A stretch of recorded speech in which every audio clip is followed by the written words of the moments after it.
Left turn, right turn, left turn, right turn from the winding roads of Watkins Glen, New York this week. Some great racing action. Welcome back once again to the C&J Speedway Review.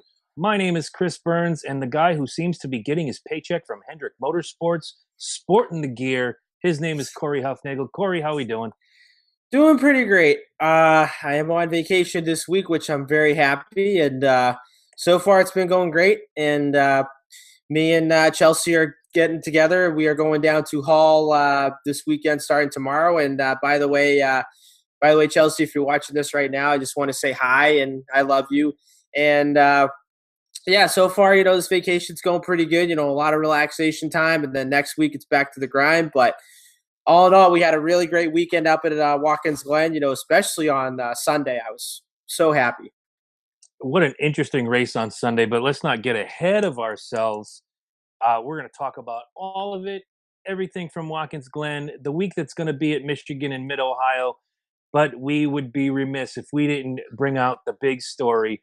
Brian France, DUI, controlled substance, taking aid from his position in NASCAR. What do you think? Well, I'd probably say when this came out, I was really surprised. And then yet again, I was kind of disappointed because, this is a guy that's been running NASCAR ever since I think 2004. And, he was the one that started the chase, the playoffs, the whole stage racing and everything in format. And then just yesterday or a few days ago, he announced that he's going to be taking a leave of absence and Jim France is going to be taking over. So I would probably say that, if I was NASCAR and if somebody like that, happened, especially the fact when he was carrying, oxycodone, I literally just fire him like right off the spot. And there was actually a news article today that, they were saying, oh, what if Dale Earnhardt Jr. becomes the CEO of NASCAR? And I kind of looked at it and I said, you know what? I wouldn't be surprised at that quite a bit because, he's the most popular driver. He knows a lot about the sport. He loves the history of the sport. So I'd probably say if NASCAR is watching this right now, I mean, they should probably take a good eye on him. Not the worst pick ever, but I don't know what kind of business acumen. Yes, he has the JR Motorsports. Yes, he's been involved with DEI and other teams along the way. That's a knee-jerk reaction. I'm sure you could look at a Robin Pemberton or Mike Helton or all the way down and see that there are others that could take that superstar head mantle from Brian France in the wake of this DUI and drug possession. I think the most important thing for me that I took away from it is it's time now for NASCAR fans to look at it and say, we all need to look in our own mirror. We all make mistakes. And it seems like Brian France has made himself quite a monumental mistake. Yeah. But it's also time to learn your own forgiveness. Let's give this guy a chance to fix his problem. Let's give the man a chance to overcome this adversity. And let's give him his job back. One mistake. My Right. Lord, we have CEOs around this country in big business that make plenty more mistakes than this, and they get second, third, sometimes fourth and fifth chances. Let's give Brian his time away. Let him come back to the position. Let's see if he learns anything. I would say so. All right. So I see you already have the hashtag up, Chase for most popular driver 2018. Yeah. Make a case for Chase Elliott as the most popular driver real quick. So I'd probably say the reason why I think he should be the most popular driver is, for instance, he's the son of NASCAR champion Bill Elliott. And, this kid, I've watched him when he was racing in the truck series. He won a race one time and then went to the Xfinity series, won a championship in his first full season. And he's just he's just that driver where I just think, he can get the job done. He's willing to win races. Sure, he might be down on himself, whenever he loses, but, he just says, you know what, it's another race. I'm going to go on. And I just figured, I really think, it wouldn't really surprise me quite a bit if he does get that most popular driver award. Because I think after Sunday, when everybody was cheering after he took the lead, my goodness, it kind of looked as if, Dale Jr. took the lead in the race. And I'd probably say, Chase is willing to be the most popular driver. Well, I think them cheering as hard as they did when he took the lead, yes, it brings to mind Dale Jr., but it also, as we talked about in previous weeks, this was the coming out party for Hendrick Motorsports this weekend, that quite possibly could give them their mojo back. It's also a young guy who has come up short so many times, and to see him get out there, the first thing that I thought when he took the lead was how long before he blows it. Right. And I know that's a bad thing to think, but he's done it before. He gets out front, he gets himself a little sizable lead. Something happens, second place goes by, and eventually wins the race. That wide turn he took on the last lap, I thought, there it is. He just blew it. Hmm. This race is over for him. When, when he pops that car out of gear to get control back and slips back right in front of Martin Truex Jr., that's when I knew he won that race. Yeah. I don't think, even if Martin Truex Jr. did not run out of gas, if Martin could have gone to the end, he wasn't catching Chase Elliott for that checkered flag. No, But I not can at make all. a case, as you did, for these people were so excited to see him win. Yes, he's a popular young man. Yes, he's the future of the sport. But one could also make a Larson, another guy, wildly popular. You don't hear a lot of Larson haters, much like you don't hear hardly any Chase Elliott haters. These are just two young men that if it's not one, it's going to be the other. I'd say so. I mean, I'd probably say, it could come down to either Chase Elliott or it could be Kyle Larson, or it could probably be, one of the big three. You just never know. Absolutely. So, with that in mind, let us move forward to the weekend that was the Xfinity Series from Watkins Glen. Joey Logano comes home with the victory. And I'm sure you watched the race. What did you take away? Well, I'd probably say this race on Saturday, it looked as if it was going to come down between the two Penske guys of Logano and Keselowski. And sure, the 22 car had a dominant car all day on Saturday. And I was watching the closing laps, and it looked as if, Brad, he was going to try and get the lead like any lap, that he can as possible. And I probably say when he was going down that first corner, I think with like 3 laps to go, he ended up wheel hopping it going into turn one. And that's when I said, okay, the 12 car pretty much drove it in way too hard. And both guys were willing to win the race, either Brad or Joey. But going back in this race on Saturday, there was another one that I was very interested on was even though it rained for just a little bit, uh, NASCAR also used rain tires for this race. So it was just very interesting, for those guys that have either raced on the rain, and then there were guys that haven't raced on rain tires before. And I thought that was very interesting to see those guys, drive at a little bit of a slow pace whatsoever. But then once the rain stopped, and then as soon as the track was drying, that's when some guys were figuring out, okay, should we go with the slick tires or should we go with the wets? Because even if you go with the rain tires and on a dry racetrack, you're going to burn your tires up in like 3 laps and so forth. But I'd probably say going to this race on Saturday, sure, you had the Cup guys, win another race. But now that we're going to Mid Ohio this Saturday, it's going to be another opportunity race for these Xfinity guys. Absolutely. And I didn't see, again, greatest hits clips. Um, all of the top 10 looked like they had a shot at one particular point or another during the race, but Logano seemed to be the strongest. And like you said, Keselowski not far behind with a quality race car. He just happened to drop back to 10th in the finish.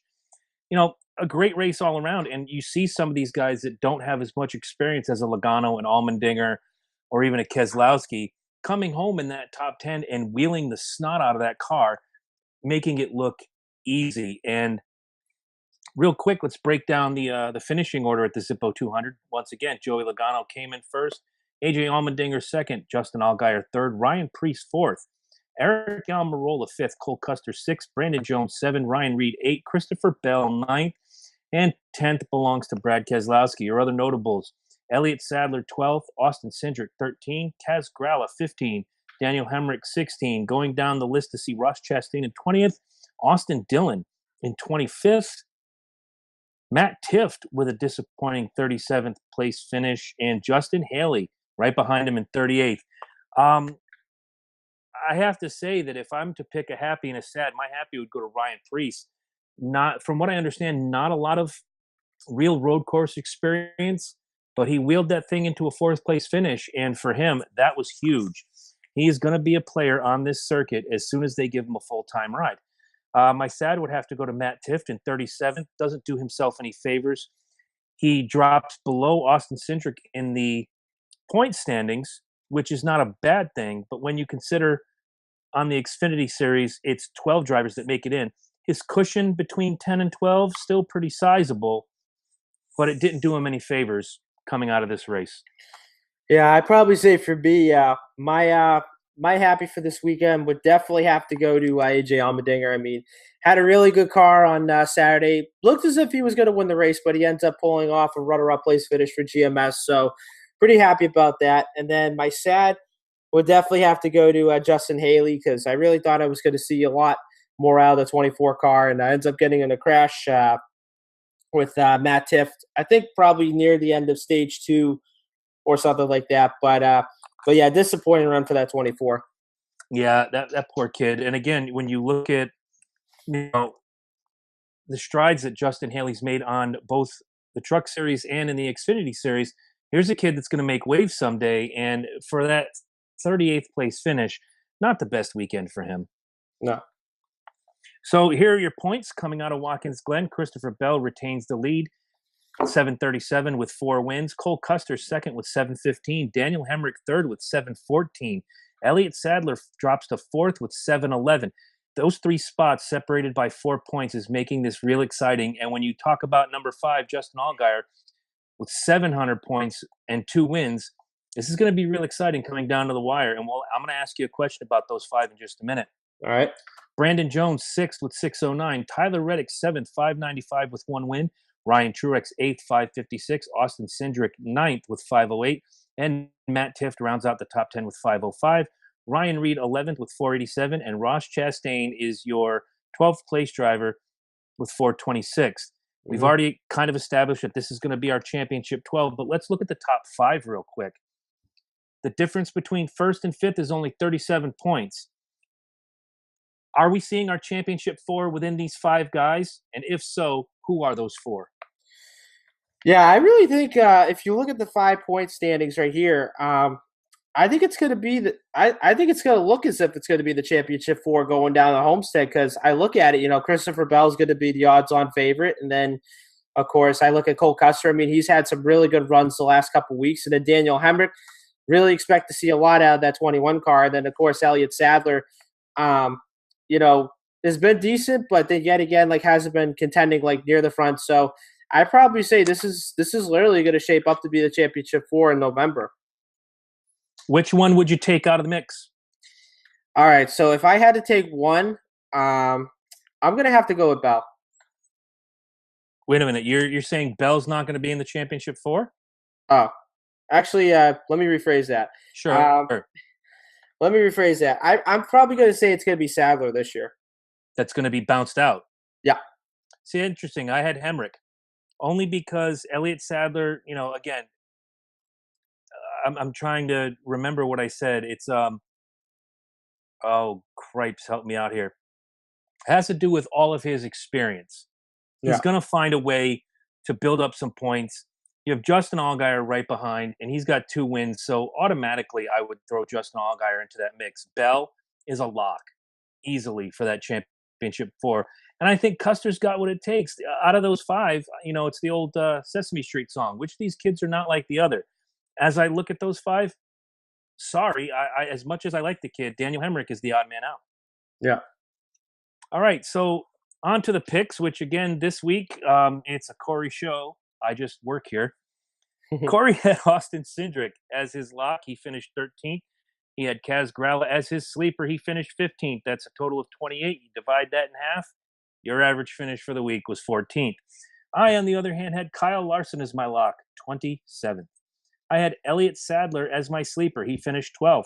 That comes out to 39. You divide that in half, 18.5 for me. So Corey comes away with this week's Xfinity Championship of the World. All right. Yeah, just keep gloating, kid. Just keep gloating. So we go from first to worst. Joey Logano might have wished he did not show up for this Go Bowling at Watkins Glen, the Cup race. But you know who's glad he showed up? Chase Elliott is glad he showed up. What a fantastic run. Look, I got home. I turned on the race. I'd driven my daughter back to her mother's. I got home. The girls, Angela and Maddie, were out watching a movie. I said, I can watch the race in peace. I watched Kyle Busch jump out to an early lead. They're battling back and forth, him and Truex and this one. And it was just really fun. And then something bad happened. I fell asleep. Woke up for the third stage. Little did I know that Kyle Busch had some issues, dropped back. but battled his way back, gaining 22 spots. I'm sorry, yeah, 22 spots in the Yeah. last 32 laps. I'm going to say some nice things real quick about Kyle Busch. I've always said you can't deny his talent, but boy, did he show what he's made of this weekend. And of course, we already talked about the battle between Chase Elliott and Martin Truex Jr. coming right down to the end of the race. Um, I couldn't have been cheering harder for this kid. I'm not a Chase Elliott fan. I don't pretend to be a Chase Elliott fan. But again, I don't dislike him. It was nice to see him saw that wheel and get that victory at the road course at Watkins Glen. I'd probably say for me, I was happy Chase Elliott ended up taking the win. And, this was a kid that, I could go back to last year where after he got wrecked at Martinsville in the playoffs, he pretty much said, you know what, I'm going to race a lot harder. And if anybody's going to get by me, they're going to have to get by me a lot tougher than I was before that. And going back to the race on Sunday, I was watching the final laps of the race, and I probably didn't move from a couple laps until the last lap. And I thought, okay, when is this kid going to mess up? When is this kid going to, do something or whatever it was? And then the last lap where he overshot or kind of overshot the first corner, I thought, oh, this is the race where he kind of gave it away. And then he got back and then went up to the S's. And then as far as I didn't know was Truex and Chase Elliott, those guys pretty much were on fuel mileage. And from what it looked like, Chase, had the good car at the end, and then Truex ran out of gas on the last lap. But going back to their race on Sunday, Watkins Glen this weekend, was pretty exciting, especially when it was on restarts. But now we have another new winner, which we now have 8 wins, the guys that are locked in on wins so far. So if the playoffs would have started today, you'd have 8 on wins and then another 8 on points. So I'd probably say within the next 4 races, you're still going to see the big 3, close it out, but you just never know. I really think we could see another race where a surprise winner could come out. I don't doubt that at all. And when you look at that race, 2 things popped out to me. One was the surge of young guns in the top 10. Chase Elliott comes home with the win.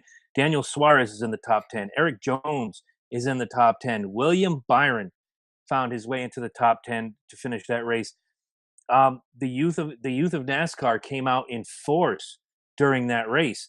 The other thing that popped out to me is that once again we have the big 3 all finishing in the top 10, second, third, and 10th. Yeah, they're not letting up. You can make a case that Martin Truex may or may not have won that race. I'm one to believe that no matter what he did, he wasn't going to get by Chase Elliott. If the race goes 10 more laps, you could make a case that Kyle Busch could have won that race. As much as he was coming through that field in those 20 to 30 laps where he came from the back of the lead lap pack, he was amazing. Harvick was kind of there. Yeah. He ran in the top 10 most of the day. Didn't have a fantastic rocket underneath him, but you can't win them all. But those 2 stories in and of itself, having not only 4 young guns and the big 3 all in the top 10, it's going to be really interesting coming down to the wire when we start this playoff run next month. Yeah.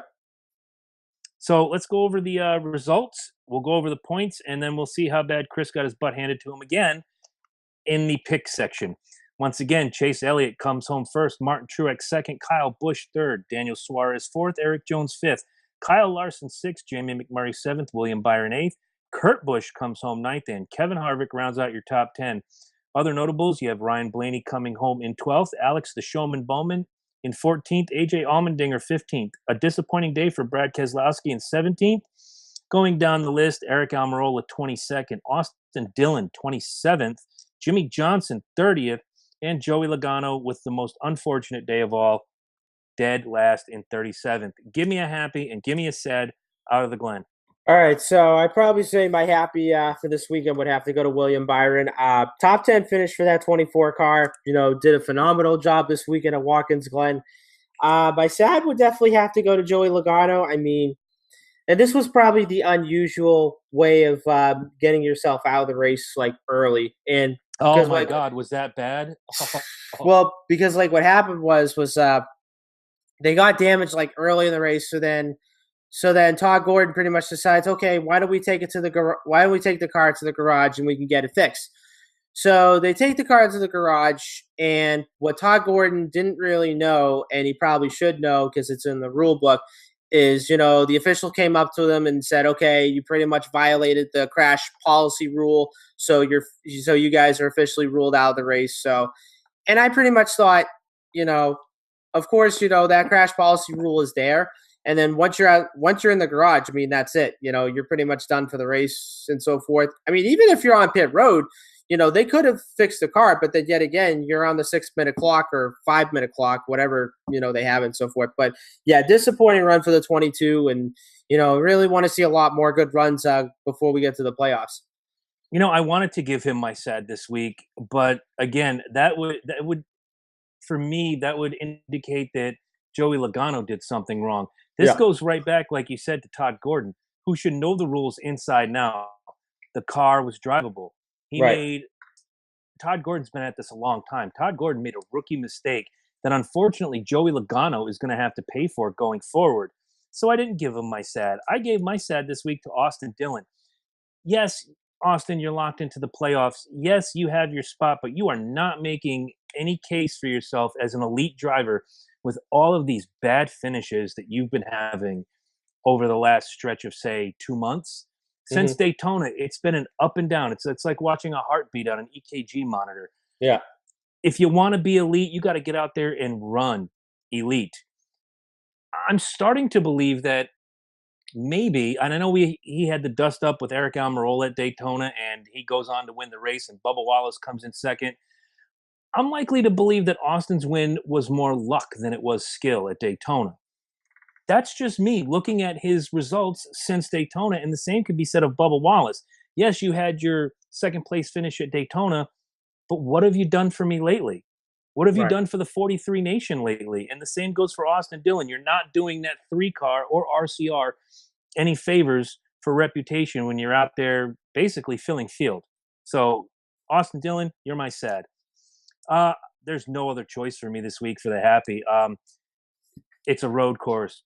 It's your first win. Dad was there, and your dad's first win came on a road course in Riverside, California, back in 1861. Mm. Chase Elliott gets my happy. There is no other choice for me. Fantastic for him. I can't say enough good things about that kid, and I think that his momentum is going to carry forward. You're going to see him collect another win, my opinion, before the playoffs start. I definitely agree, and actually, one little fact that I kind of researched on was when Bill Elliott got his first career win. He actually got his first win on a road course back at Riverside in 1983, and of course, Chase Elliott gets his first career win on a road course this past Sunday at Watkins Glen. And what's funny about it was those guys had pretty much 8 runner-up place finishes before they ended up getting their first wins. So yeah, happy for Chase, and was also surprising was 62-year-old Bill Elliott is going to be running the Xfinity race in a few weeks at Road America, and I pretty much thought, okay, you have Bill Elliott who is 62 years old and is going to be running the Xfinity race with a lot of these young guys in the field, and I thought, well, I mean, it's his only race, and plus, Road America is like one of the longest road courses there is, and not to mention, I think it's only like a 50-lap race or a 45-lap race. So, I'm really interested to see what he does for that GMS car, and I'd be really, surprised if Bill ends up winning. It wouldn't surprise me in the least. I'm sure he can still saw a wheel. I mean, even in his final days running with Evernham Motorsports, found his way to victory lane a few times. Yeah, So don't count him out. Absolutely not. You're talking about a past champion. No offense to Morgan Shepherd, but this isn't Morgan Shepherd getting in a car and filling a field. This is a guy who probably still has it, never lost it, and is going to show some of these young bucks how it's done in yeah. a few weeks at Road America. But let's go over the points, and then I do want to remind you guys. Last week when we did these picks, we had the same exact 3 drivers going in, and I basically messed myself over and said, "Okay, I'm picking another driver." This could have been a flat-footed tie, but no, Chris had to screw it up for everybody. Good job by me. Kyle Busch is still leading the way. First place, 934 with 6 wins. Kevin Harvick second, 864 with 6 wins. Martin Truex, the big 3 rounded out, 813 and 4 wins. Kurt Busch is in 4th place with 705 and 0 wins in a virtual tie with Clint Boyer at 703, but Boyer has 2 wins. Joey Logano drops to sixth, 691, but he still has that one win. Brad Keselowski seventh with 670. Kyle Larson eighth with 660. Denny Hamlin ninth with 650. Ryan Blaney 10th with 639. Chase Elliott jumps up to 11th, 619, and that all-important win. Eric Almirola 12th with 602. Eric Jones 13th, 572, and a win. Jimmy Johnson drops to 14th, 563, and no wins. Alex Bowman 15th, 523, no wins. And once again, Ricky Stenhouse Jr., you are basically holding Austin Dillon's spot in 16th with 461. No need to go through any of the who this and who that and the whatnot. Let's remember that there are 3 races left in the regular season. Kyle Busch is pretty much on pace to lock up the regular season points championship if he does not finish last in 2 races. If Kyle Busch finds a way to come in last in 2 races, this could change everything. My question to you, with 3 races left to go, we've already had, let's see, 2 first-time winners this season. If you had to pick another first-time winner this season, who do you think it's going to be? I'm going to say my first-time winner. So my first-time winner this year, I'm going to have to go and say Kyle Larson. But Larson's won before. We're talking about first ever career victory. Okay, so first career winner. Yeah, I'd probably say I'm going to go on a long shot on this one. I'm going to say William Byron. Funny, I had Alex Bowman marked down as mine. Yeah. Once again, Hendrick Motorsports, maybe the mojo comes back. Chase Elliott might have just jumped that hurdle for Hendrick, where you're going to see a little more swagger, a little more confidence, a little more pizzazz on the racetrack. And not a bad pick by you of William Byron and Alex Bowman on my side. Look, 2 young guns, 2 guys that have been driving their heart out lately. If I'm not mistaken, let me go back. Byron had a top 10 finish this weekend. Bowman 14th. So they're running in the top half of the field. Good for them. I might lean more toward your pick of William Byron, only because of the past success on the Xfinity Series. Yeah. All right, so let's go to the picks. Oh, Corey. Corey had A.J. Allmendinger as his lock. He finished 15th. Daniel Suarez was his sleeper, came in 4th. And Ryan Blaney was the hopeful. He came in 12th. You add that up. It is 31. You divide that by 3, and I did my math wrong, so give me just one moment. Your average finish was actually a 9.6. I had it at 7.6. My mistake. I'm man enough to admit I did something wrong. I had A.J. Allmendinger as my lock. I had Eric Almirola as my sleeper. Allmendinger, once again, 15th place. Almirola came in 22nd, and, of course, Daniel Suarez in 4th. That makes my total 41. My average finish was 13.3. So, Corey Huffnagel, the Cup Series pick champion of the week. All right. But that will all change because we're talking about at Michigan and the Cup also at Michigan. Corey is going to tell us where we can find these wonderful races.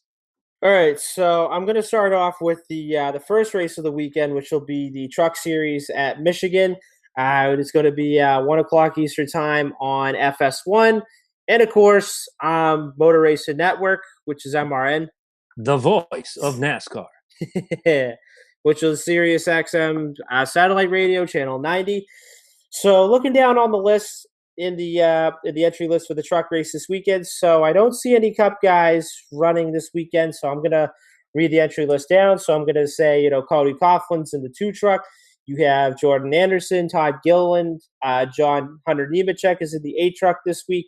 Myatt Snyder in the 13, Brett Moffitt, Bo Lamassus, Noah Gregson, Johnny Sauter, Justin Haley, Austin Wayne Self in the 22, and then Dalton Sargent, Ben Rhodes, Justin Fontaine. Spencer Davis is going to be in the 51. Reed Sorensen is in Stuart Friesen, is in the 52.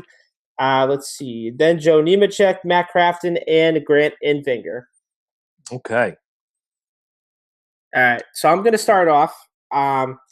So my lock for this weekend, no surprise, I think it's going to go to Noah Gragson. I mean, even though he was out the last time because he was sick, I really think this is going to be a race where the 18 truck's going to be strong, and I think this is going to be a team where they're going to collect a few more wins before the playoffs start. And even though now it's only going to be 2 races left before the playoffs start for the Truck Series. My sleeper, I'm going to go with Stuart Friesen. I really think this is the weekend where I think this kid is going to surprise some people, and I really think this is going to be a guy where I think he could get his first career win this weekend.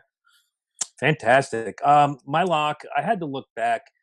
There was no other truck race at Michigan this year, but they did have one in Atlanta, and those two are sister tracks insofar as this you carry over, things of that sort. So I looked back in Atlanta, and two names popped out at me. My lock, obviously, is going to be Brett Moffitt. He had the win in Atlanta. He's got a few wins under his belt. This one would just cement him as the odds-on favorite, in my opinion, for the Truck Series Championship. My sleeper, strangely enough, a guy I've never picked before, is Myatt Snyder. I think this is a track that, looking back at some of the results on the larger, faster tracks, Myatt Snyder seems to have a little something for the guys. Doesn't come home with a win, but he always is competitive on these tracks. I'd say so. All right, so we move ahead. We leave Michigan. We head to Mid-Ohio, and tell us all about it. All right, so the second race on Saturday is the Xfinity guys racing at Mid-Ohio for the Rock and Roll Tequila 150 or whatever miles. Don't it drink. is. So, don't drink and drive, which is really strange, coming off of the Brian France arrest. That this Xfinity race is the Tequila Rock and Roll 250. Yeah. Or even though the Xfinity race on Saturday, I think it's like 75 laps, so it's probably a lot shorter. But anywho, so looking down on the entry list, again, no Cup drivers for the Xfinity race on Saturday. So reading off, I'm going to say Cole Custer, the 00, Elliott Sadler, the 1, Matt Tifft in the 2. Brendan Gaughan is going to be in the 3 car this weekend for RCR.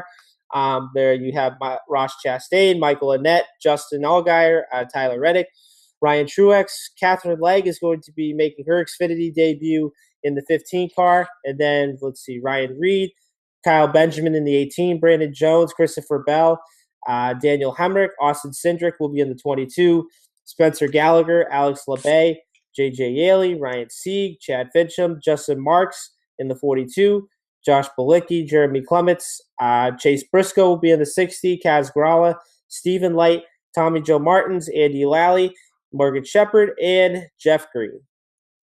All right. Well, let me kick this one off. I looked back at road courses over the last couple of years for the Xfinity Series, and my lock is going to be Justin Allgaier. Based on he's got 2 wins. He does pretty well at the road courses, and he's just a guy that, obviously we all been saying Christopher Bell right now, class of the field. Justin Allgaier, that one step behind him, but you get that 3rd win, and it's put you right up into that conversation. On the Cup side, we have the big 3. On this side, we're going to have the big 2. It could expand to the big 3 if my sleeper, Cole Custer, comes away with his first victory of the season. He's sitting second in the points. He's not going to do away with that 22-point gap between second and first that keeps him away from Christopher Bell in first. But again, it's an opportunity for him to put his name in the running, as we talked about earlier, of who will be the championship for in Miami this coming November. Both of these guys, Custer more than Allgaier, needs the win. I definitely agree. So my lock for this one, really easy. I think it's going to be Austin Cindric this weekend. Even though there's no Cup guys in the field this weekend, I think this is going to be the opportunity race for him. Now that he's going to be in the 22 car on Saturday, I really think he's got a really good shot. And let's not to mention the 22 car went to victory lane last year with Sam Hornish Jr. So I think this could be the same opportunity for Cindric. And again, a win could lock himself into the playoffs come Saturday. Now, my sleeper, I'm going to go with Brendan Gaughan. Even though he hasn't been in the Xfinity Series for a little while, and I know last year was his last full season, whatever.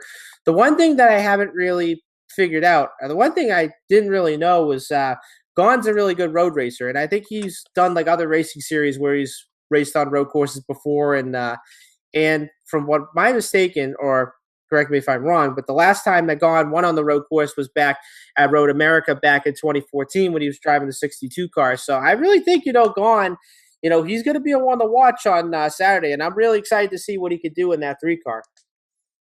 Good choices all the way around. Hey, by the way, did you tell us where the radio coverage was on the Mid Ohio race? Let's see. So, let me check. So, if anybody forgot to know what channel and radio coverage it's on, so 3 o'clock Eastern time, NBCSN, stream it live on NBC Sports app, and of course, Motor Racing Network, which is MRN. The voice of NASCAR. So, it looks like MRN's going to be having a doubleheader this weekend. All right. Moving back to Michigan Sunday for the Cup race. All right. So Sunday will be the Consumers Energy 400 for the Monster Energy NASCAR Cup Series, 2:30 Eastern Time on NBCSN. Stream it live on the NBC Sports app, and then of course the Motor Racing Network. Those guys. The voice of NASCAR. So it looks like it's going to be a triple header weekend for those guys for Sirius XM Channel 90. So, looking at the entry list, same as usual, you have Jamie McMurray, Brad Keselowski, former Michigan winner, Austin Dillon, Michigan winner Kevin Harvick, Trevor Bayne, Chase Elliott, Eric Almirola, Denny Hamlin, who's won in Michigan before, Ryan Blaney, Ty Dillon, Clint Boyer, who won the previous Michigan race back in June, Ross Chastain, Ricky Stenhouse Jr., Kyle Busch, who's won in Michigan, Daniel Suarez, Michigan driver, Eric Jones, Paul Menard, Michigan winner Joey Logano, William Byron, Michigan winner Ryan Newman, Matt DiBenedetto, Michael McDowell, Chris Buescher, David Reagan, Kurt Busch, Michigan winner Kyle Larson, who won both races in Michigan last year, Bubba Wallace, AJ Allmendinger, Michigan winner Jimmy Johnson, BJ McLeod, Timmy Hill, Corey LaJoie, Martin Truex Jr., Alex Bowman, Michigan winner Casey Kane, Jeffrey Earnhardt, and Greg Gaulding. All right. Well, in my picks, I looked at the last Michigan race as the jump off point, and I also went back and looked at Atlanta. And of course, I always believe in momentum as well. I'm going Homer this week. My lock is Kevin Harvick. No other explanation than Big Three does well on these types of tracks and probably wants to wash the taste of a 10th place finish out of his mouth. My sleeper is going to be Paul Menard. He finished 5th in the June race at Michigan. Looked like he had a car that could do some damage, but when you get that far out in front like Harvick did in June, it's hard to stop and it's hard to catch. So I think Menard's got it in him to find himself to victory lane in Michigan. My sleeper, I'm going on momentum. And again, this is one of those guys that you put him on a big track like this, it carries a lot of speed. We've watched him finish second a whole bunch of times. I'm taking Chase Elliott as my hopeful. All right, so my picks for this weekend, for me, I want to say it's the Big Three, and I know the Big Three are going to dominate this weekend. So my lock for this weekend, I think for me, I'm going to have to go with Kyle Busch on this one because, he's won at Michigan before, and I know he's going to be running really good there too. So I really think, it's going to come down between the 4 and the 18 on Sunday. Now, my sleeper on this one, I'm going to go for a long shot. I'm going to go with Bubba Wallace. So let's say if the race comes down on a fuel mileage and that 43 car can have some really good fuel mileage at the end, keep an eye on him. I really think, he could surprise some people. And then my hopeful for this weekend, I'm going to go with William Byron. I really want to see a lot more out of this kid. Now, the 8th place finish I was really impressed on, but I really want to see a lot more, out of this 24 team. Not a bad run there. My question on Bubba Wallace is, are you taking the long shot based on you just want to see Bubba Wallace get up there and have himself a good run and collect a victory? Or was this based on previous performance at tracks like this in the past? I just want to see the reason why I want to pick Bubba Wallace is I want to see him run up front and hopefully try and steal a win. Okay, fair enough. And that's why we do these picks. They don't mean anything. There's no prize at the end. There's no cash award. It's just us saying what we'd like to see. And now, guys, nobody answered our question of the week last week, which was anyone can stop the big three. Obviously, none of you think anyone can stop the big three. So now the question of the week, based on his victory, based on his runnings throughout the entire year, and I'll go back to the point standings, currently sitting 11th. We're talking about first-time winner Chase Elliott. I have to ask you, before we ask the people, Chase Elliott, legitimate title contender or playoff pretender? All right, I'm gonna say title contender on this one. If I could see that 9 team have a lot more good runs than what he did on Sunday, I really think he's gonna be the one to watch come playoff time. And just remember, the first round we have the Charlotte Roval. So let's say if he does good on the Charlotte Roval like he did at Watkins Glen, that could easily move him to the second round. So I really want to say, Chase Elliott is my title contender for sure. But if he wants to be in that title conversation, he's got to start running a lot better. I'm going to agree with you on the title contender, and we've talked about Chase Elliott more than we care to talk about when it comes to, yes, it's nice to be in the top 5, but you have to collect that win to be considered legit. He got the win. He did everything we've been talking about for the last 23 weeks now. He broke the glass ceiling. He is now a Cup Series winner. He is locked in to the playoffs when it starts in September. And I said it earlier in the show, I think he's got another win coming to him before the playoffs start. I'm certainly going to go with legit contender. Whether or not I think he's championship 4 worthy or ready, I can't say that. I wouldn't be able to say that until after the first round, maybe after the second round. But as of right now, he's certainly, in my mind, more of a legit contender than an Austin Dillon at this point. Yeah, I definitely agree. Okay, so Corey, without saying how much you love your woman, because hi Chelsea, how are you? Do you have anything to pimp, plug, or otherwise pilfer to these people? All right, so as usual, continue to follow us on the C&J Speedway review on YouTube. Make sure you click subscribe. We have a lot of videos uploaded to our YouTube page. Make sure you follow us on Facebook, Instagram. We are at CJ Speedway, and Twitter. We are at CJ_Speedway. And of course, for me, I'm going to be going on vacation. Well, I'm still on vacation, but I'm going to be going on my weekend getaway starting tomorrow down in Hall. So I may or may not be, watching the races this weekend, but I'll probably have my phone on standby just in case if something happens and so forth, because I always got to check my results and everything else in between. So, and also other than that, I pretty much have nothing to say tonight. But anyways, I just want to say, Chelsea, if you're watching this show, I just want to say hi. I love you. And, just to let you know, Chris and Eddie, they both say hi. And, we just want to say thank you. Chelsea, do you love him? Are you riding? And you never met, whatever. We could start a whole different video podcast, call it Corey Loves Chelsea and Chelsea Loves Corey, and Chris has to sit and listen to it. It's all good, my friend. I'm glad you're happy. As for me, I'm just going to keep pimping the Loki and Jabroni Show. Do not forget, if you're in the New England area, August 19th at the Deck in Westbrook, Connecticut, 359 Boston Post Road, is the SummerSlam Party, second annual, hosted by the Loki and Jabroni Show. We got raffles. We got a trivia contest. The best wings you're going to have in southeastern Connecticut. A fantastic outdoor deck. If you don't like professional wrestling, you still want to come to the show, fantastic outdoor deck, pool tables, music, the works. Come out, support us, and support your other favorite podcast, The Loki and Jabroni Show. Having said that, I've got nothing else to pimp or otherwise give to these people other than thank you once again for joining us to listen to two morons talk about cars going in circles. But this week, they went left and right, much to Eddie's chagrin. Eddie did not watch. He watched, I think he said, about 30 seconds of the race. So I give him credit where credit is due. He finally came around and saw cars go to the left and to the right. Yes. I couldn't agree more. We're going to duct tape him to a chair for the Roval come October. Oh, yeah. All right, guys. Thank you again. Have a great night. We will see you next Thursday night on the C&J Speedway Review. Good night.